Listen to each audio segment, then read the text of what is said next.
Release on JJK, Curse Fate, Minecraft mod reveal. Sorry, pig. Oh my goodness, this pig is seeing some. Because as you can see, she hit them, didn't work. So it's. Oh, holy shit. Whoa, oh my goodness. Whoa. They going blow for blow. Hold on, we gotta watch this. Now on JJK, Curse Fate, Minecraft mod reveal. Oh yeah, spoilers by the way. For our next ability is actually gonna be Sukuna's. And so I'm gonna start off with the basics, and then I'm gonna work my way up to the more powerful versions of them. I don't really know the big difference between cleave and dismantle. I'm pretty sure dismantle attacks like surroundings and stuff like that while also attacking living things, but cleave just attacks living things. So as you can see, it didn't at all affect it, and I'm pretty sure spiderweb is also a part of dismantle. So that's what I think the difference is. If I explained it wrong or too simply, let me know. I am a JJK fan. I do like JJK. But I am not a fanatic. So there are some things I'm just not too sure of, honestly.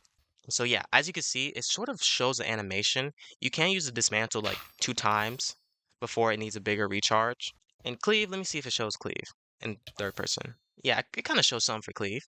I mean, I think it looks better in first person. But here we have Divine Flame. And you know, that's good. That's good and all. We're going to talk about how we're going to make it bigger. We're going to talk about how we make it bigger. And this is just a cleave rush. So this is kind of like a Toji's one where he had to hold it, where you had to hold 5.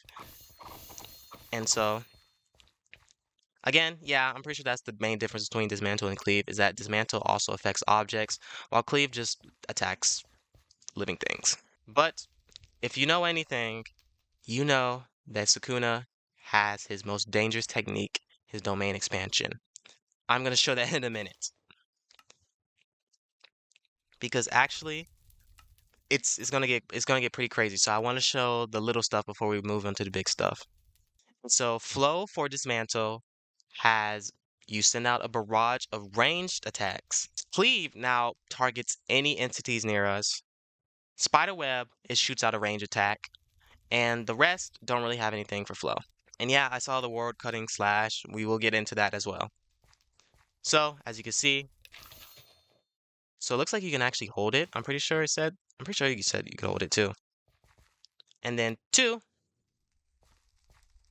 Okay, well, I guess there wasn't enough entities around, so kind of anticlimactic. So yeah, but for now, let me show off.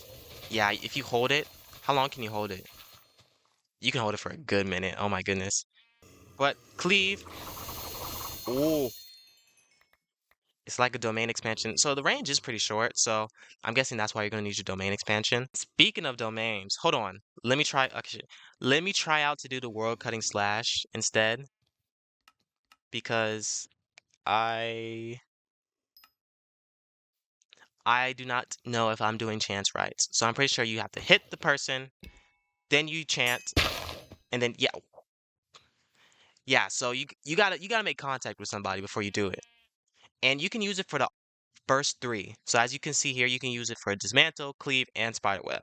So if I go into that, okay, I guess not spiderweb. I think I forgot to chant actually. So if you hit something, chant, and oh, it's a world cutting spiderweb. Okay, that's sick, bro. Oh, okay, so that just doesn't do anything. Well, it does do something, but again, it just doesn't affect your surroundings. So you can choose how destructive you want to be, which I love. But now let's get into the real nitty gritty. Let's get into the domain expansion. So we're gonna need a lot of volunteers. All the volunteers. All the volunteers. And so let's do it. Let's just do it.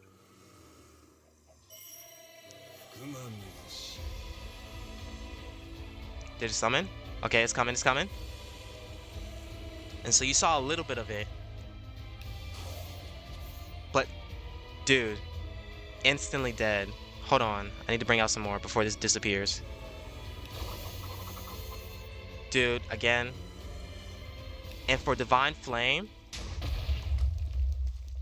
it creates a massive explosion.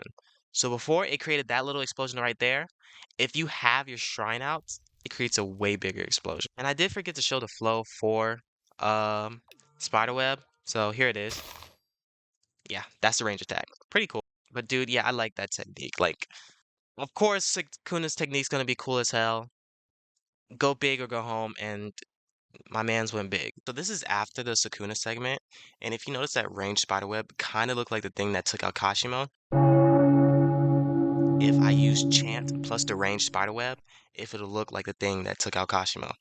And so we got flow activated, so all we need to do is chant, and come back here, my lovely victim. So all we need to do is chant, and so, oh, didn't Villager stronger than Kashimo? That was that was cool. That was cool though. And also, I want to say that I really like how it has its own combat menu. So that way you don't have to worry about any buttons interfering with regular like Minecraft keybinds. That's just it's like Palladium how they do it. That's just really good concept to have. Next up, we have Soul Shrine is what the game calls it. I'm pretty sure it has no technique, but it is Yuji's technique technically. A lot of text going on. But for our first one, we have a soul punch. And so that directly attacks the soul. I'm not too sure if it does anything to any mobs just yet.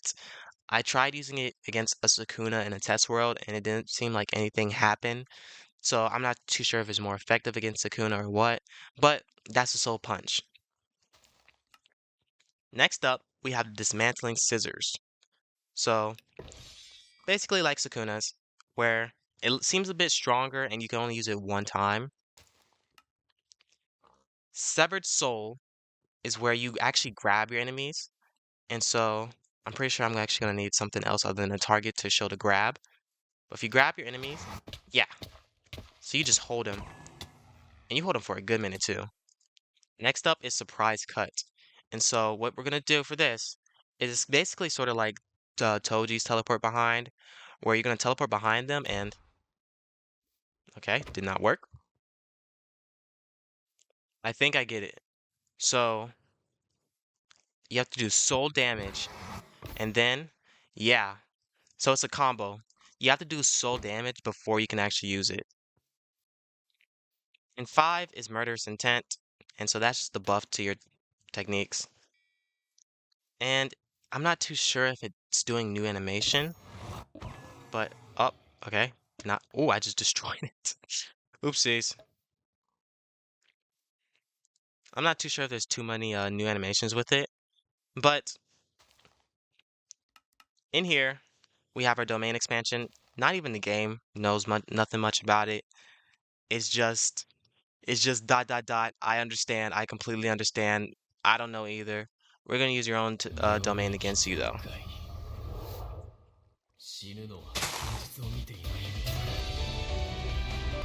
And so there are two that have a sure hit effect. It's dismantling scissors and severed soul.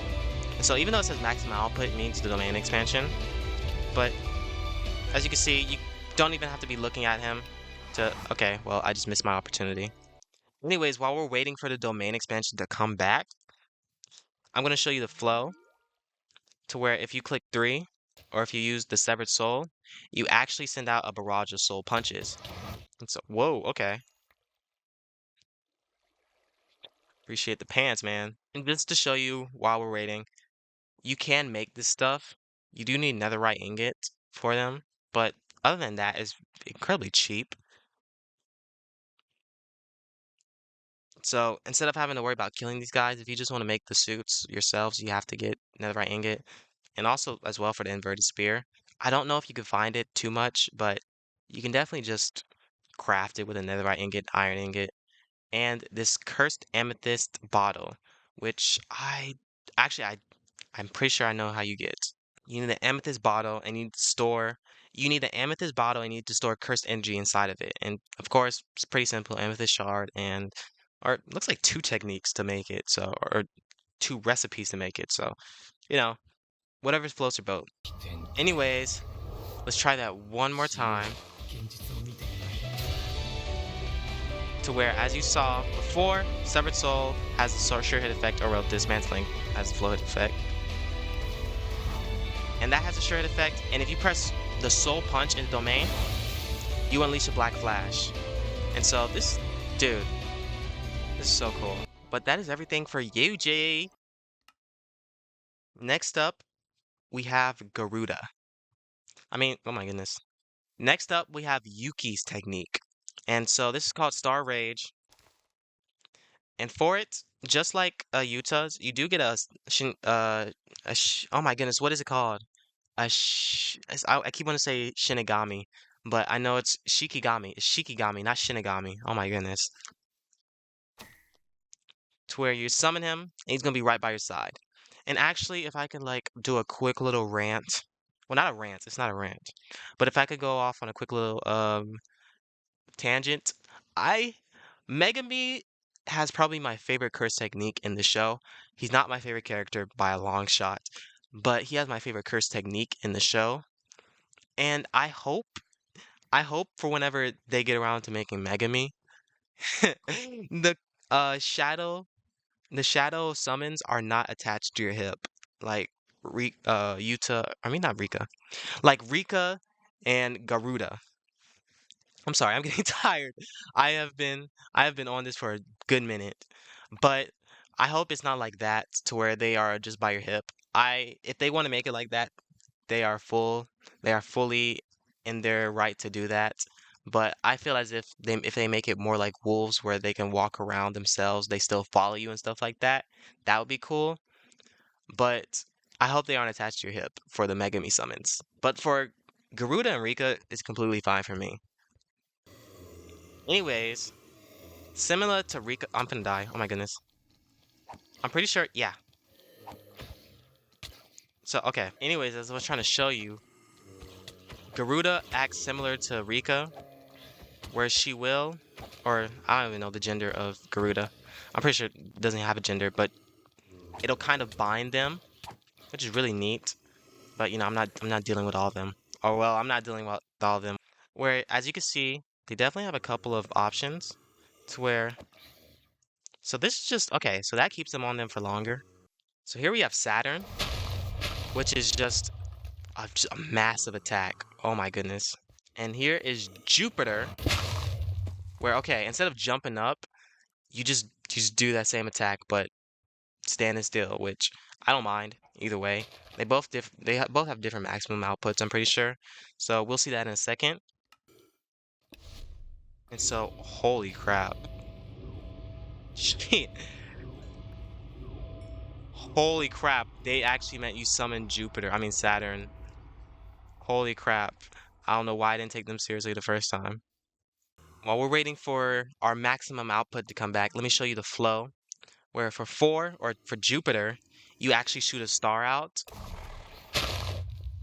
And dude, that's sick. That's so sick. And for Saturn, you explode a block you're looking at. So if Garuda can get out of my face, ooh, okay, I like that. I like that. But now we're about to see Jupiter be summoned. And holy crap. Holy crap, this is not Jupiter. Oh, holy crap, hold on. Okay, so I kind of assumed that maximum output would spawn Jupiter. I don't know how different that would have been to Saturn, but I was wrong. It just summons a black hole. So I thought Invent Horizons would summon a black hole, but you know, hey, we we all miscalculate sometimes. But anyways, let's show off this domain.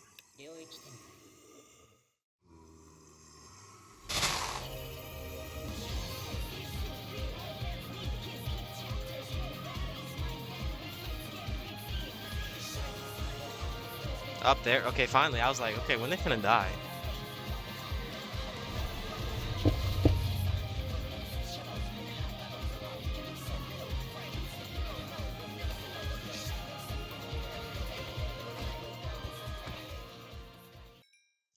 And that was Yuki's technique. Um, I shouldn't have to say this, but if you don't know who she is, manga spoilers. Well, not even technically, anime knows about her. She's, oh my goodness, she's Todo's mentor. And in the manga, you're gonna find out her technique later, or later. Yeah. Oh my goodness. Anyways, this was Yuki's technique. It's a fun little technique if you like it, if you like her ability. She's really cool in the manga, dude. So if you haven't seen her, it's because she's in the manga, guys. Come on. You should know this by now. Spoilers. But she's really cool in the manga, and they definitely deliver on her in the game. Sorry. I am I am a tad bit tired right now. So my brain is starting to slow down a bit. We are finally on to our last technique. This one is Vessel. And you start off with nothing, but you need Sukuna fingers to actually unlock it. And so, as you can tell, there's nothing really new with it, except for one thing, which is takeover. And I am trying to see what that looks like, because this will be my first time looking at it. You can't craft Sukuna fingers, by the way, you can only find them. And how do you find them? That I'm not too sure about.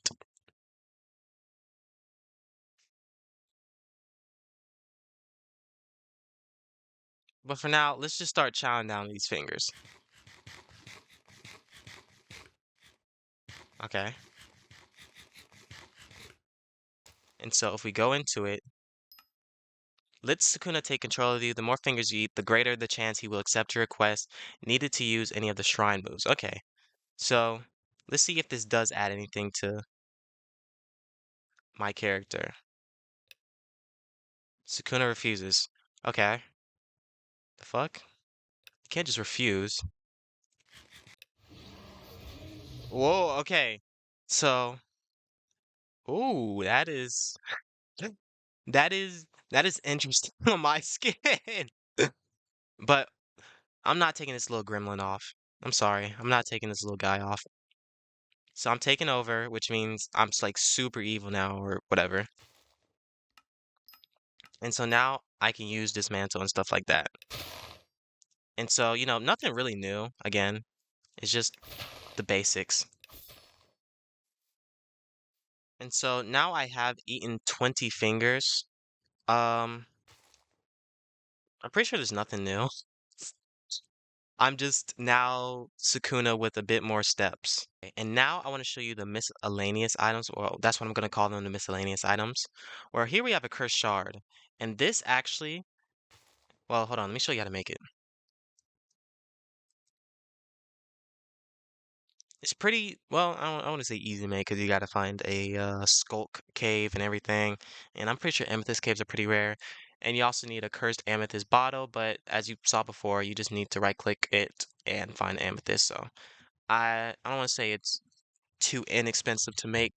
Once you have it, if you right click it, you'll get a trait if you do not have a trait already. And it is a chance, so you may just get that, and you just may get it again. But as you can see, we just got the trait Six Eyes. And so it allows the user to generate cursed energy faster and reduced cooldowns. And so, whoa, okay, hold on.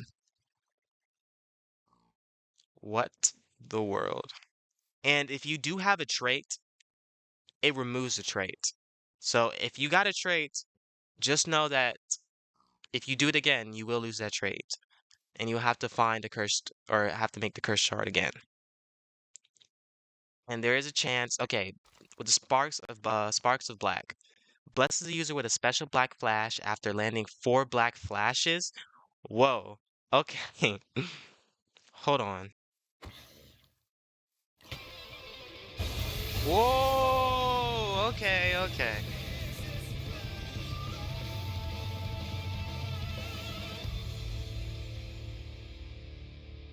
So as you guys can see, that was a special black flash. And I also learned how focus points work. So if I go up to a mob and I hit it. So yeah, as you can see there, when you start hitting a target, eventually you will gain a focus point, and that focus point is a bar at the top. You can hold 3 focus points at once before you have to replenish it.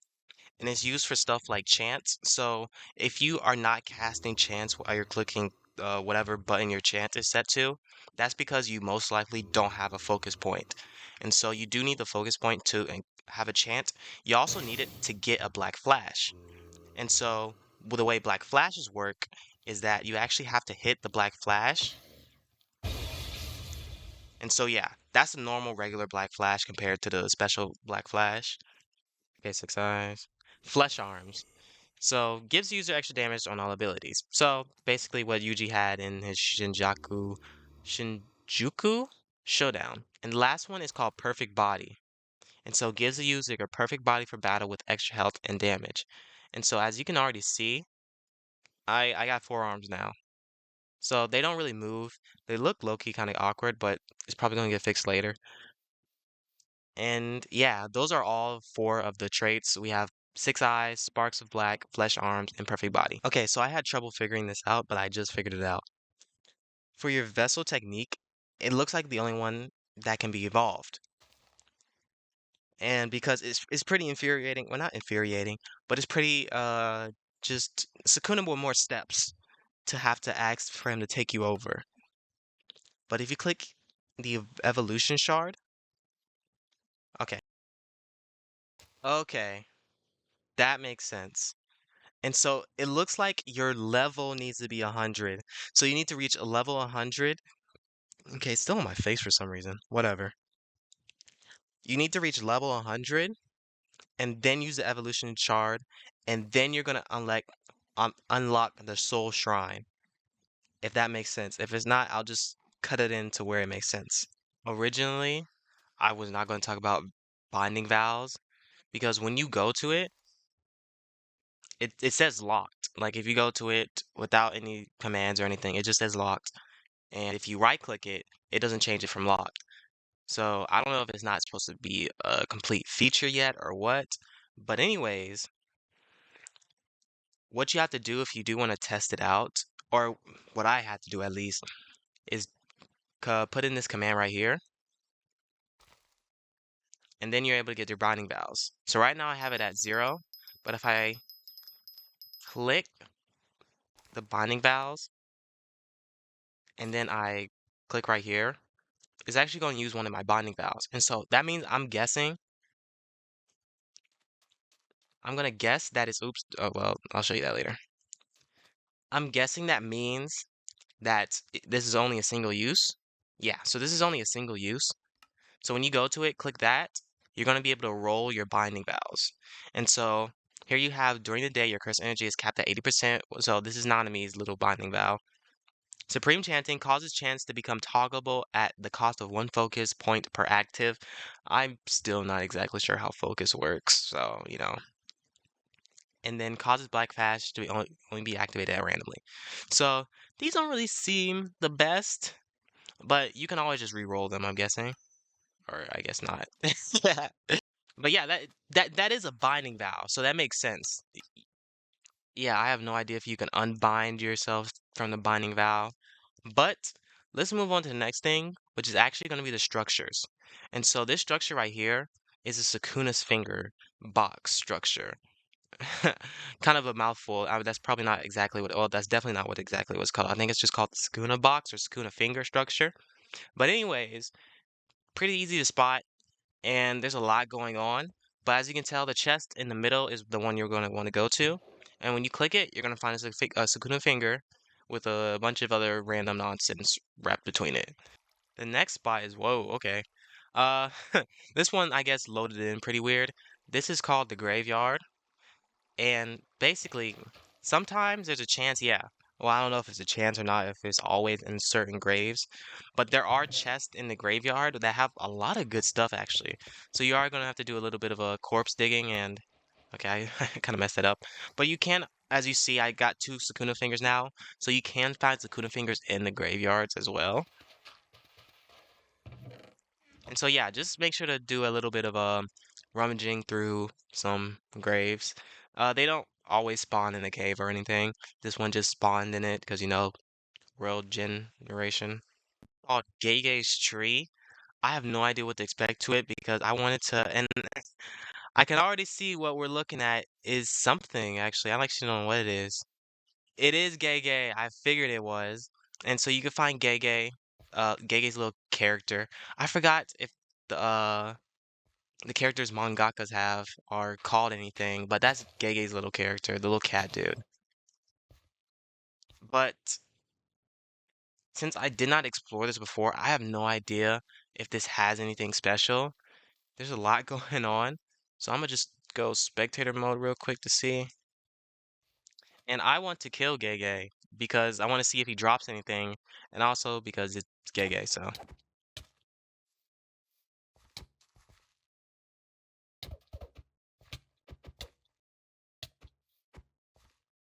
Wow, he drops nothing. Okay. Okay. And so now we kind of we do a reverse circle because now we're ending with how you actually start. Because on the mod description on CurseForge, it says how you get started, craft yourself a quest board, and it's actually really cheap to make. It takes like really cheap materials to make, and you craft it to make or to start leveling up. And I don't know if that's the only way to level up, but it is a good way to level up. So once you right click it, you're actually going to get some achievements because be careful with JEI. I have no idea how this works, but because of the way it is, I can't get the third quest. And I believe it stays where it's at. So if you're somehow able to get the third quest, you're gonna have trouble getting it back. So I don't know how to change JEI, so I'm not gonna worry about it. This isn't like a survival world that I care about. So you're gonna get one of these quests, and it's gonna stay like that. And it's actually gonna pop up to your left. And so it's gonna start counting. And I wonder for slimes if it counts for the mini ones. Oh, so cool. You could pretty much farm slimes, can't you? Okay, and so once you are done with your quest, you can go back to it, right-click the board, you don't have to go back to it, and so I'm guessing this is the only way to level up. Or it just gives you enough XP for your first level.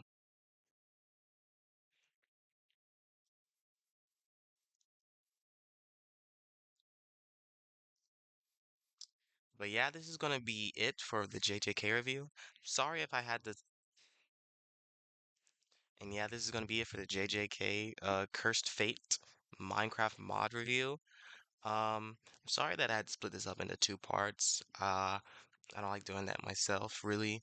I would like to get one thing out in one video, but like I said in the last video, if I did keep it in one video, it would have been like probably like around maybe 2 hours, maybe, if I'm lucky. But anyways, I hope you guys did enjoy. I hope you guys did like. If you guys did any of those things, subscribe, like the video, share, comment, whatever helps. Whatever you want to do as well. But I do hope you like the mod at least if you didn't like the video. So, at least you got something out of it. Anyways, you guys have a great day, a great night, a great week, and a great life. Peace, peace.